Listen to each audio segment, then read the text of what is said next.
자, 그러면 오늘 부활론에 대해서 말씀을 드리겠습니다.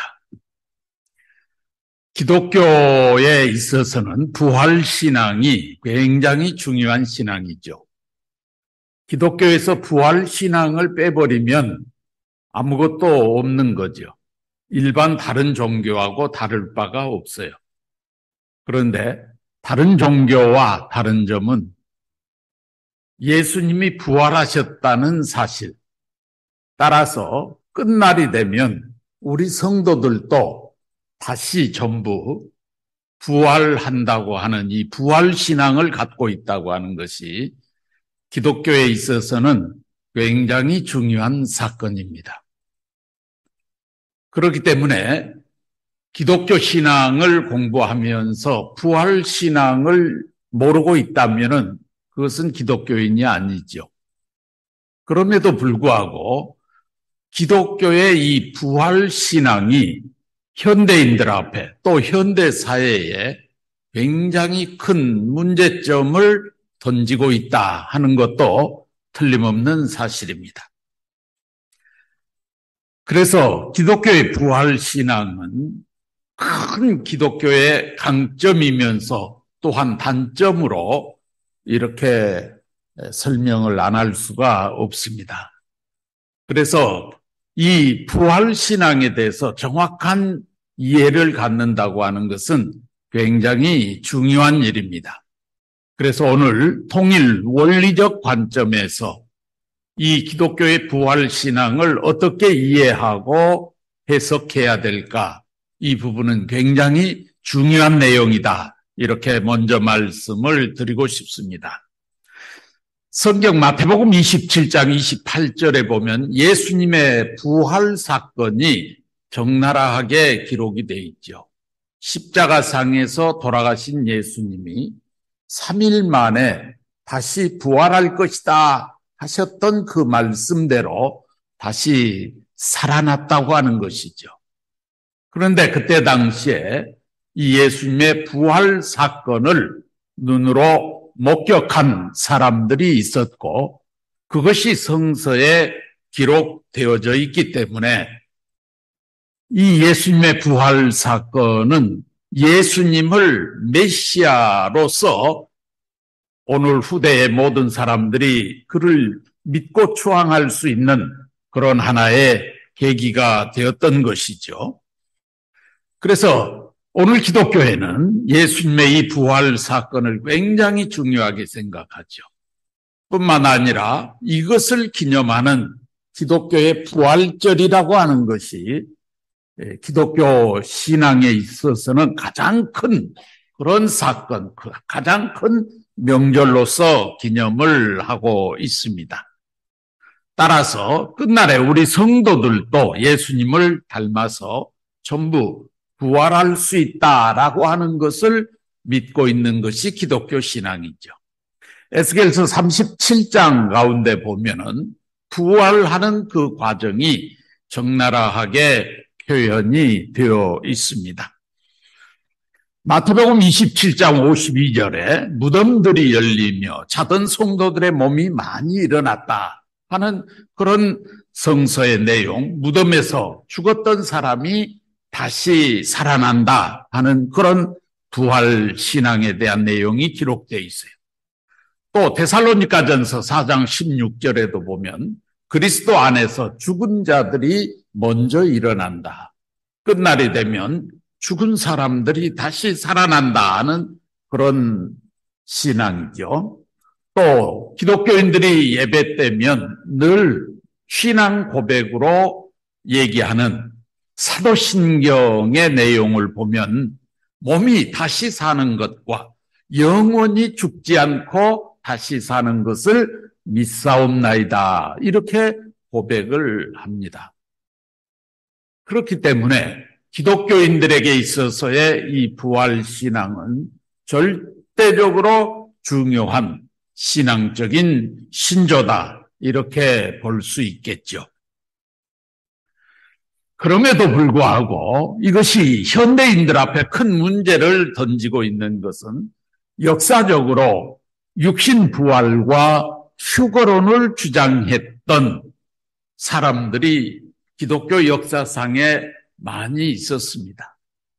그런데 그 육신 부활을 믿는 신앙과 휴거론, 공중으로 들려 올라가서 하늘나라에서 주님을 영접한다 하는 이 휴거 사상에 대해서 한 번도 맞은 적이 없어요. 그러니까 교주가 내가 죽으면 다시 부활한다. 이 부활 신앙에 근거를 해서 내가 죽으면 다시 살아난다. 이런 그 내용을 강조를 했는데 실질적으로 그 교주들이 죽었다가 다시 살아난 교주는 한 사람도 없어요. 그러니까 육신 부활을 믿는 기독교의 신앙은 실제적으로 육신 부활이 성사되었던 적이 한 번도 없다 그 말입니다. 오히려 사회에 많은 혼란과 기독교 신앙이 이거야? 라고 비판할 수 있는 그런 대안을 만들어 버린 것이죠. 그리고 또 이 부활신앙, 육신이 죽었다가 한번 죽으면 다 썩어서 없어져 버렸는데 그 썩어서 없어진 육신이 어떻게 다시 살아난단 말이냐. 에스겔서 37장에 보면 골고다, 해골 골짜기에 흩어졌던 뼈들을 다시 모아가지고 거기에서 살갗이 돋아나고 살이 생겨나고 핏줄이 돋고 그래서 영계에 가 있던 그들의 조상, 그들의 영혼들을 다시 이 지상에 불러들여서 다시 코에 불어넣으니 산 사람이 된다. 이렇게 부활신앙을 적나라하게 설명하는데 요즘에는 다 화장시켜버리는데 뼈도 없이 다 화장시켜버리고 화장했을 뿐만 아니라 요즘에는 다 바람에 물결에 다 흘려버리잖아요. 그런 경우도 많은데 그러면 그런 사람들은 나중에 어떻게 부활한단 말인가? 뼈다귀도 없이 다 사라져버렸는데 다 흩어져 버렸는데 공중에 다 날아가 버렸는데 기독교 신앙의 부활 신앙은 굉장히 현대인들의 두뇌로서는 이해하기 어려운 그런 문제점을 안고 있는 것도 사실입니다. 그렇기 때문에 오늘 우리는 통일 원리를 통해서 부활 신앙의 문제점이 무엇이고 진짜 부활 신앙은 어떤 것인가 하는 것을 정확하게 또 오늘 현대인들이 충분히 논리적으로 이성적으로 이해할 수 있는 그런 논거를 제시해야 되는데 그 답을 오늘 통일 원리의 부활론에서 찾을 수 있을 것입니다. 그래서 오늘 이 시간에는 10번째 강의로서 통일 원리의 부활론 가운데서 부활의 의의에 대해서 설명을 드리도록 하겠습니다. 부활이라고 하는 말은 다시 산다는 말이죠. 다시 산다는 말은 죽었기 때문에 다시 산다는 말이 필요한 것입니다. 산 사람에게 다시 산다 그런 말은 필요가 없죠. 다시 살기 위해서는 일단 죽었다고 하는 것을 전제로 해야 됩니다. 그렇다면 죽음과 삶의 의미가 무엇인가 하는 것을 우선 성서적 개념으로 성서에서 부활론을 얘기하고 있기 때문에 이 죽음과 삶에 대한 성서적 개념을 정확하게 이해할 필요가 있습니다. 예수님께서 하신 말씀 가운데 하루는 예수님 제자가 예수님 앞에 와서 선생님, 우리 아버지가 돌아가셨습니다. 그러니까 내가 고향에 가서 아버지의 장례를 지내고 와서 그 다음에 선생님을 따라서 말씀을 쫓겠습니다. 그렇게 얘기를 하니까 예수님께서 그 제자에게 하신 말씀이 바로 누가복음 9장 60절에 있는 말씀이에요. 죽은 자들로 저희의 죽은 자를 장사하게 하고 너는 가서 하나님의 나라를 전파하라 그랬어요. 이 예수님의 말씀 가운데 보면 똑같은 죽은 자인데 의미가 전혀 다른 두 가지의 죽은 자가 등장을 합니다. 첫 번째 죽은 자는 예수님의 아버지처럼 죽은 사람이에요. 우리가 흔히 생각하는 신진대사의 활동이 마비되어서 숨이 끊어진 사람, 시체, 그 사람을 죽은 자라고 예수님은 말씀하셨죠. 그 다음에 두 번째 죽은 자, 첫 번째 죽은 자는 여기 누가복음 9장 60절에 죽은 자들로 하여금 저희 죽은 자를 장사하게 하라. 두 번째 나오는 이 죽은 자는 우리가 생각하는 시체지요. 그런데 첫 번째 나오는 죽은 자는 뭡니까? 이 죽은 자는 그 아버지를 장사 지내야 할 사람들, 살아서 장사를 지내야 될 활동하고 있는 사람을 죽은 자라고 예수님은 그렇게 말씀하셨죠. 그러니까 예수님은 죽어 있는 사람도 죽은 자라고 했고 우리처럼 살아있는 사람도 죽은 자라고 얘기를 해버렸습니다. 두 번째 죽은 자, 죽은 자들로 하여금 저희의 죽은 자를 장사 지내게 하라. 이 두 번째 나오는 죽은 자는 시체예요. 그 시체에 반대되는 산자라는 말은 우리와 같이 숨쉬고 살아있는 사람, 그 사람을 산자라고 할 수 있죠. 이것은 우리가 쉽게 이해할 수 있어요. 그런데 첫 번째, 죽은 자들로 하여금 저희 죽은 자를 장사케 하라.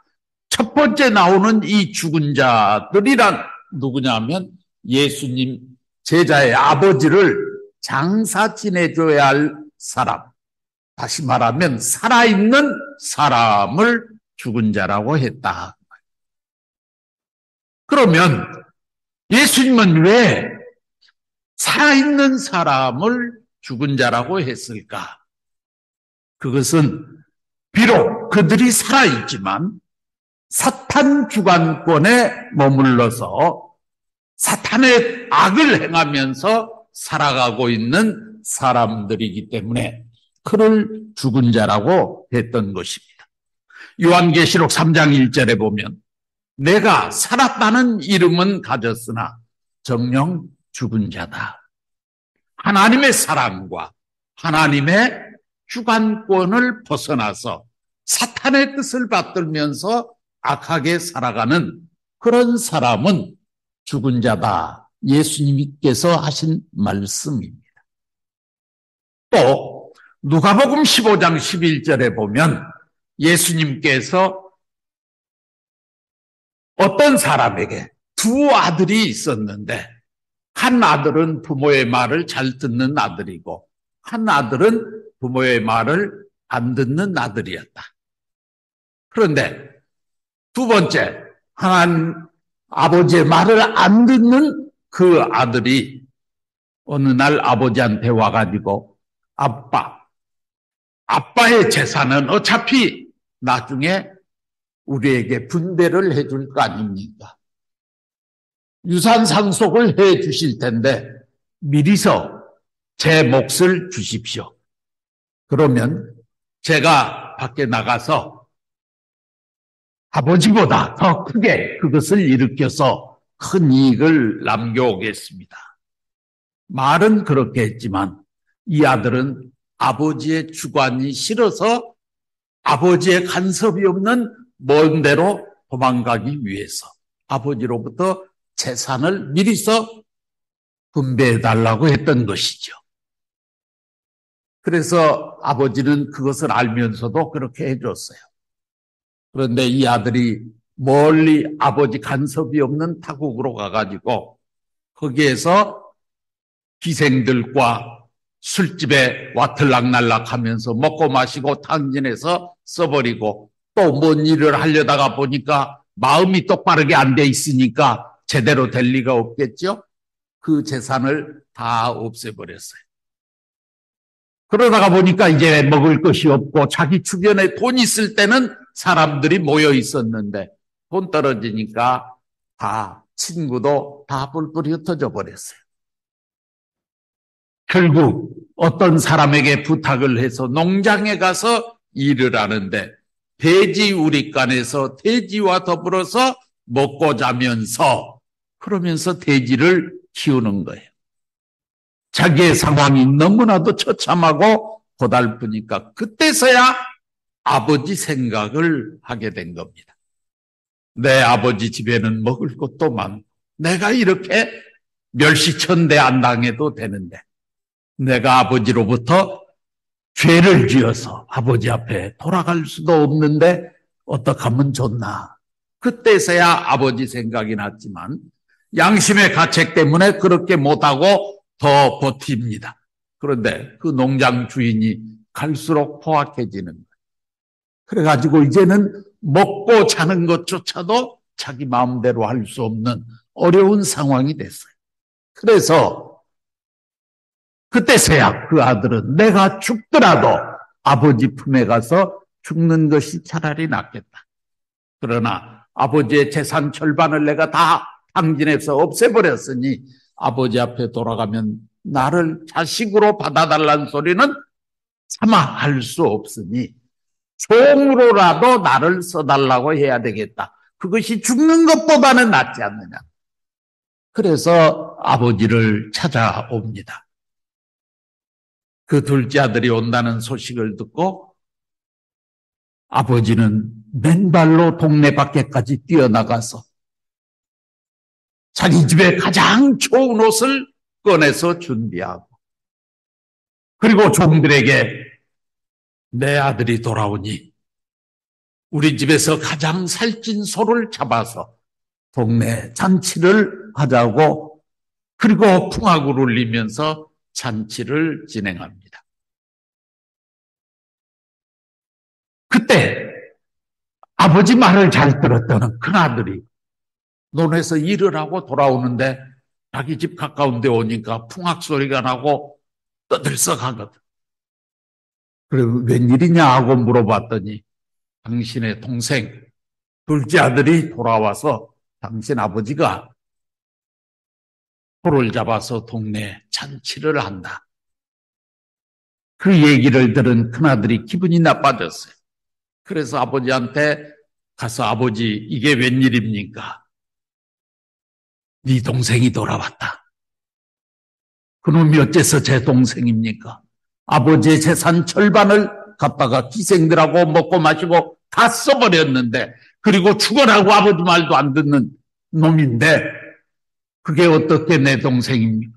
그것이 어떻게 아버지의 자식입니까?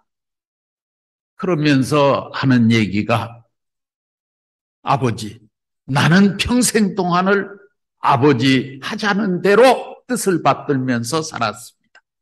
그런데 나에게는 염소 새끼 한 마리도 잡아서 내 친구들과 잔치를 하라고 하신 적이 없습니다.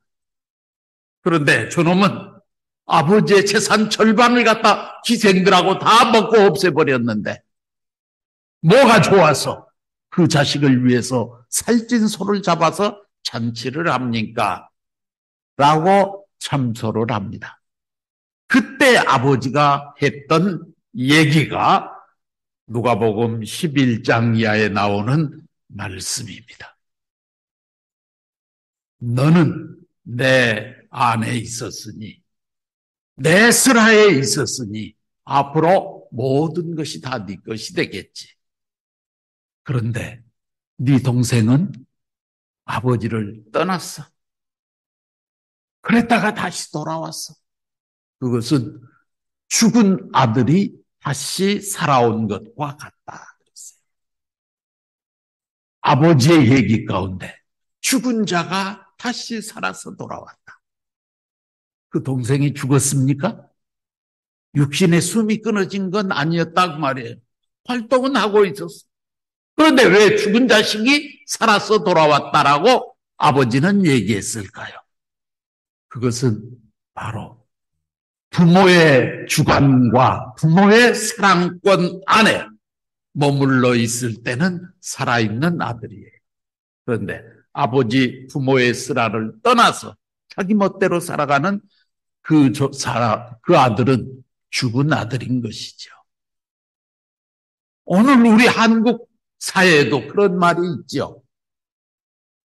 부모 재산 탕진해가지고 멀리 밖에 나갔다가 다시 부모 앞으로 돌아오지 않고 부모 속삭이고 명절 때가 돼도 찾아올 줄 모르고, 그런데 어떤 사람이 와서 그 아들의 안부를 물으면 부모들은 흔히 뭐라고 대답합니까?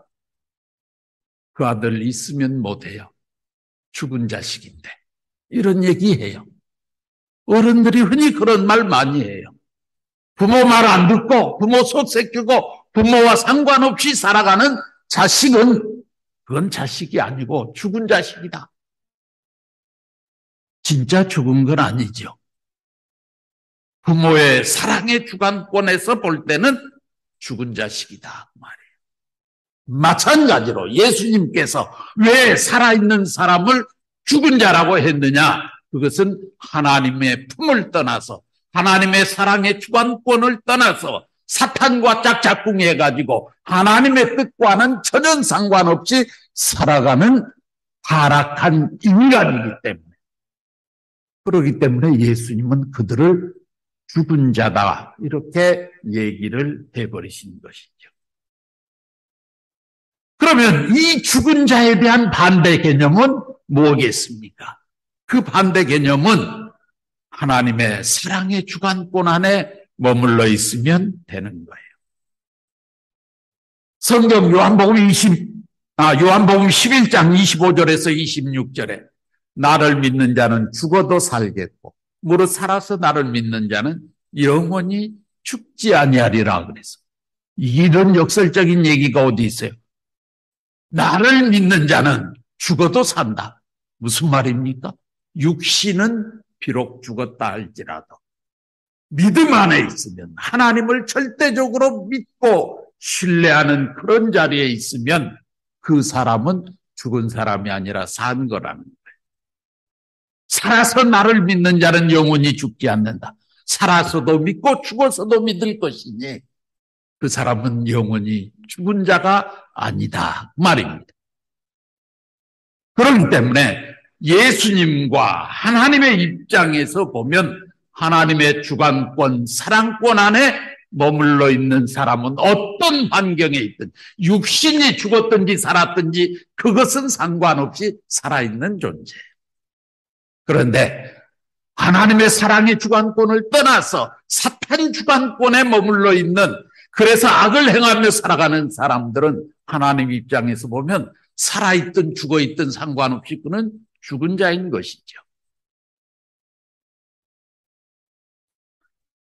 이 죽음과 삶에 대한 얘기를 조금 더 깊이 생각해 보기 위해서 성서를 몇 개 더 찾아볼 필요가 있어요. 아까 나를 믿는 자는 죽어도 산다 하는 말씀도 있었어요. 또 나 보내신 이를 믿고 내 말을 듣고 나 보내신 이를 믿는 자는 저희가 사망에서 생명으로 옮겼다라는 요한복음 5장 24절의 말씀도 있어요. 사망에서 생명으로 옮겼다. 그게 뭐냐면 부활이라는 얘기입니다. 요한복음 3장 16절, 우리가 잘 아는 성서 구절이에요. 하나님이 세상을 이처럼 사랑하사 독생자를 주셨으니 저를 믿는 자마다 멸망치 않고 영생을 얻으리라. 그러니까 하나님을 믿고 예수님을 믿는 자는 살아있는 사람이고 믿지 않는 사람은 사망에 거한다 그 말입니다.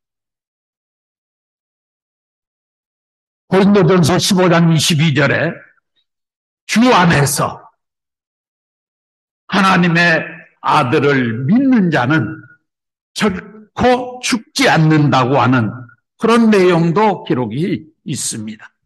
그러나 또 반대로 사탄 주관권에 머물러 있으면 살았든지 죽었든지 상관없이 죽은 자다. 요한계시록 3장 1절 조금 전에 말씀드렸어요. 또 요한일서 3장 14절에 보면 사랑치 않는 자는 사망에 거한다 그랬어요. 하나님의 사랑을 가지고 사랑하는 사람은, 또 사랑받는 사람은 생명에 있지만 사랑치 않는 자는 사망에 거한다는, 죄를 짓고 악을 행하는 그 결과는 사망이다 그랬어요.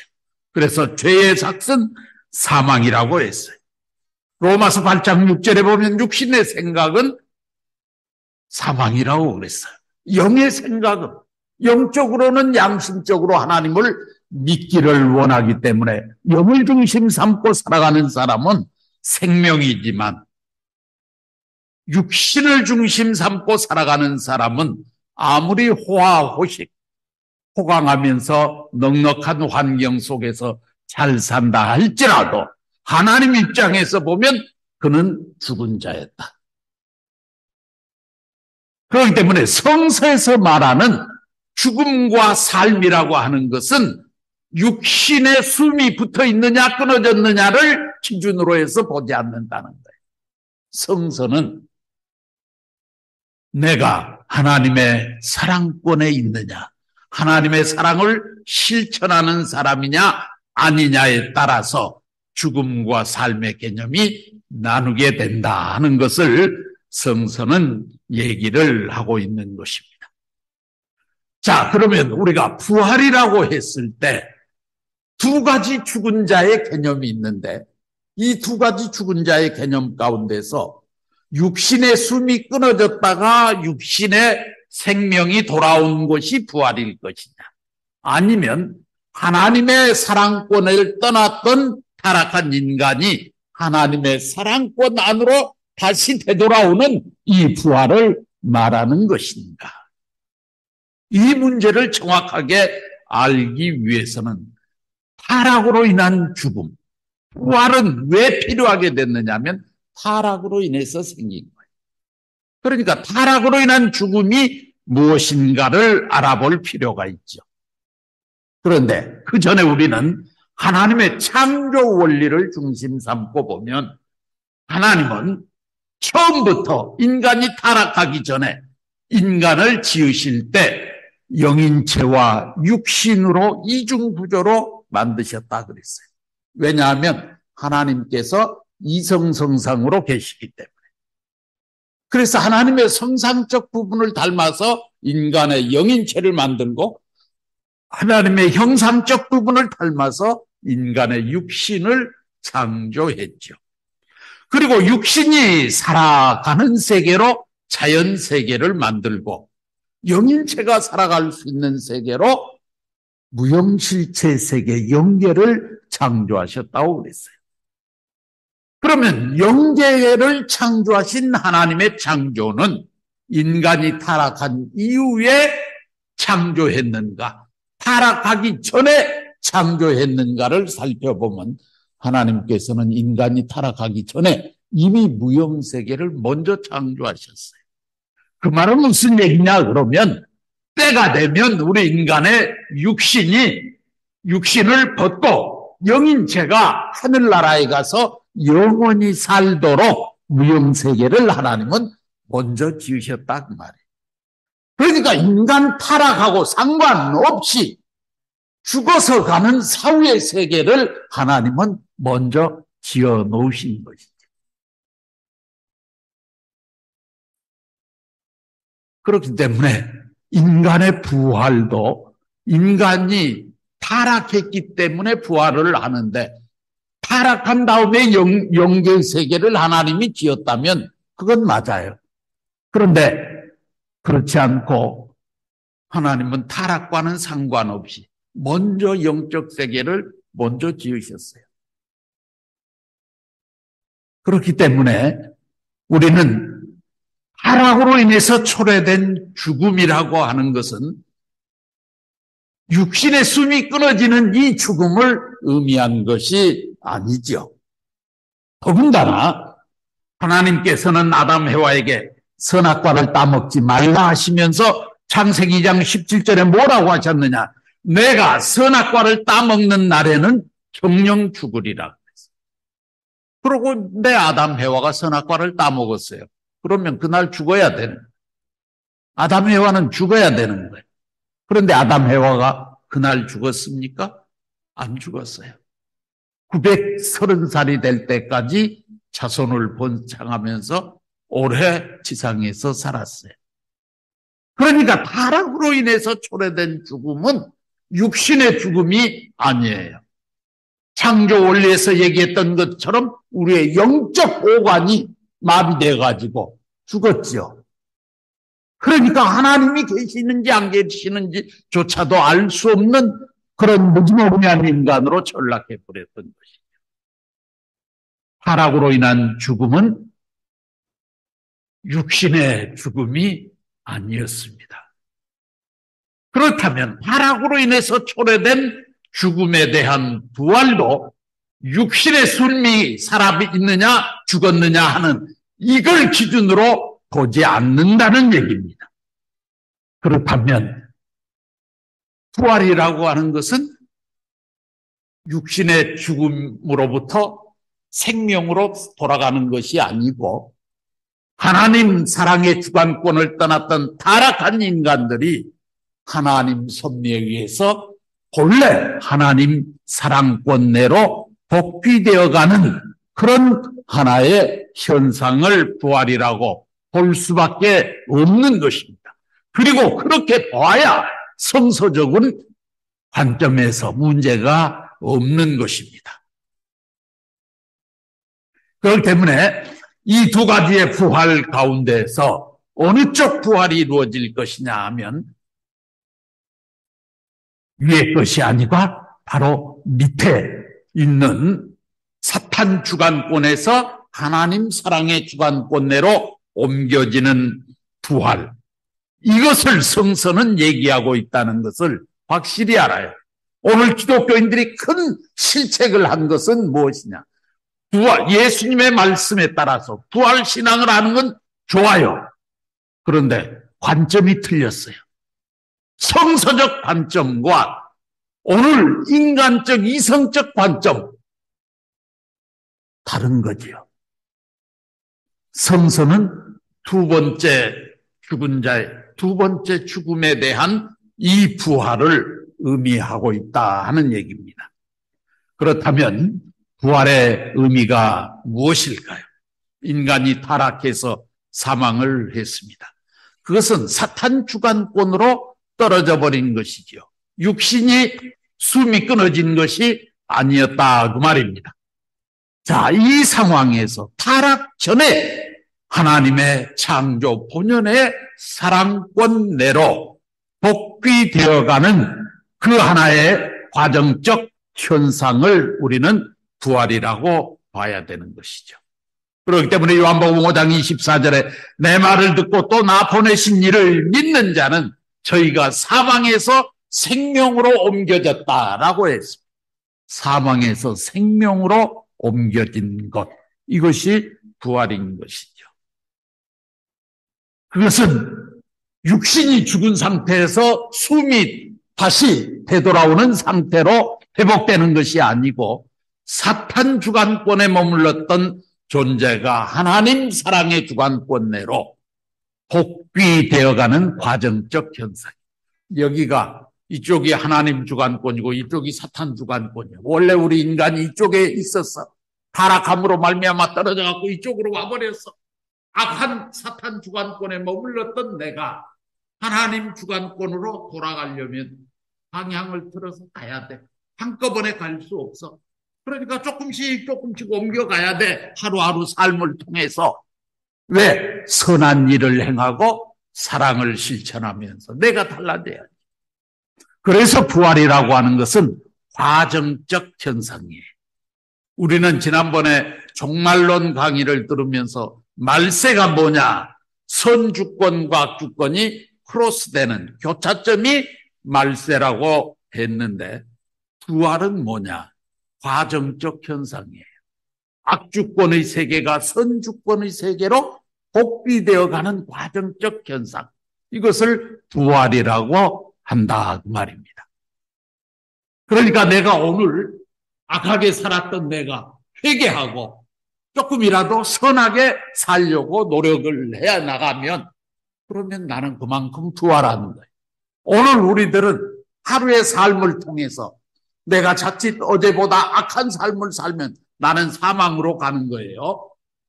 선하게 살면 하나님 쪽으로 가니까 생명 쪽으로 가는 거예요.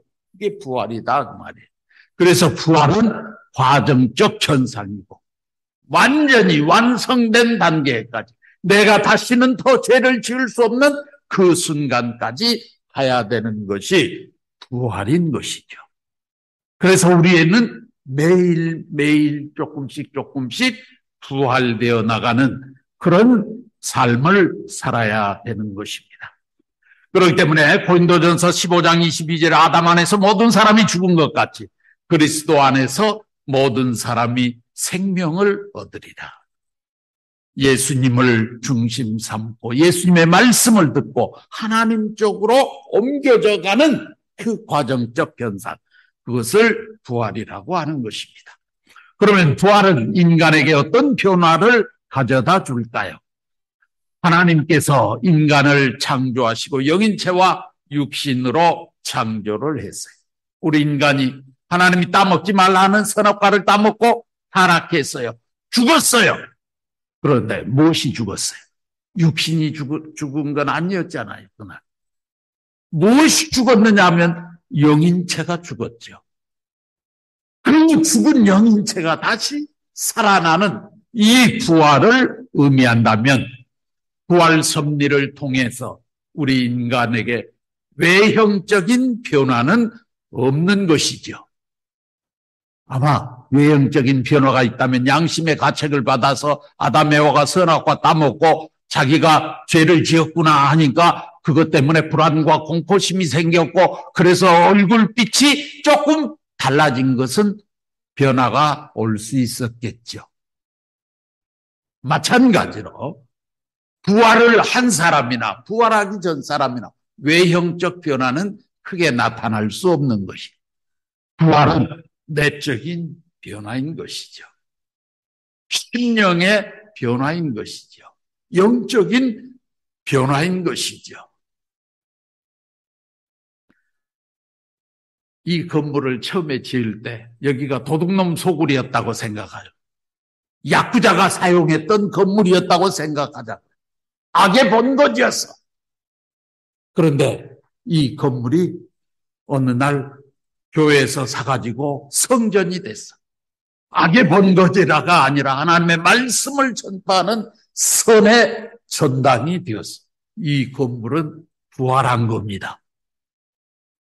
부활을 했는데 외형이 변화한 건 아니에요. 외적으로는 똑같아, 옛날이나 지금이나. 그런데 그 안에 내용물이 뭐냐? 마찬가지로 부활된 사람과 부활이 안 된 사람, 외적으로 볼 때는 똑같아요. 우리 축복 2세나 1세나 똑같아요. 외형적으로 볼 때. 내적으로 보면 전혀 다르죠. 차원이 다르죠. 레벨이 다르죠. 한쪽은 사망, 한쪽은 생명이에요. 그런데 우리 2세들이 철딱서니가 없어가지고 본인은 이 외형적인 문제만 보고 따라가니까 우리 엄마 아빠는 축복 가정인데 왜 세상 사람들보다 더 가난해? 우리가 살아가는 거 왜 이렇게 힘들어? 왜 고생스러워? 맨날 고생만 해야 돼? 외적으로 판단하면은 부활신앙하고는 거리가 먼 사람들이에요. 내적인 것을 볼 줄 알아야 되죠. 그래서 부활이라고 하는 것은 타락한 인간이 부활되었다고 해서 눈이 3개였던, 2개였던 사람이 눈이 3개 되고, 귀가 4개 달리고, 이런 변화가 오는 게 아니다, 그 말이에요. 똑같아요. 내적인 내용물이 문제인 것이죠. 선악과를 따먹고 난 다음에도 아무런 외형적인 변화는 없었습니다. 그렇기 때문에 부활한 사람도 외적으로는 큰 변화가 없는 것입니다. 이런 입장에서 오늘 기독교인들은 부활의 의미부터 정확하게 다시 재정립해서 알아야 돼. 그렇게 보면은 통일 원리의 부활론은 기독교의 부활 신앙의 문제점, 한계점들에 대한 정확한 해석과 정확한 대안을 가르쳐 주는 거예요. 그러니까 감사해야 돼. 통일교를 이단 시비할 것이 아니라 자기들이 설명도 못하는, 자기들이 안고 있는 그 문제점들을 풀어주고 해결해주고, 현대인들이 들어도 성서의 말씀이 그런 내용이라면 우리는 성서가 만고의 진리라고 믿을 수 있습니다 하고 따라올 수 있는 근거를 제시하고 있잖아요. 그런데 통일 원리의 부활 신앙을 부정하고 기독교의 부활 신앙을 주장하면 기독교는 갈수록 사회로부터 유리될 거예요. 자기들이 거짓말쟁이가 되든지 아니면 사회를 어지럽게 만드는, 미혹하는 그런 집단이 되든지 결과는 둘 다 멸망이에요. 그렇기 때문에 오늘 기독교인들은 좋든 싫든 간에 통일교회가 기분 나쁘더라도 통일 원리의 말씀은 진리로 받아들여야 자기들의 신앙의 근거가 분명해지는 거예요. 오늘 이 사회, 현대 사회에 내놓고 자랑할 만한 그런 내용이 될 수 있다는 것을 정확하게 알고, 부활이라고 하는 것은 죽었던 사람이 다시 살아난다, 이런 회개망측한 논리가 아닌 성서를 중심 삼고 정확하게 예수님께서 말씀하신 그 내용을 받아들일 수 있어야 된다. 그것이 참된 진리이기 때문에 그런 것입니다. 오늘 이 시간에는 부활의 의미가 뭐냐 하는 것을 말씀을 드렸습니다.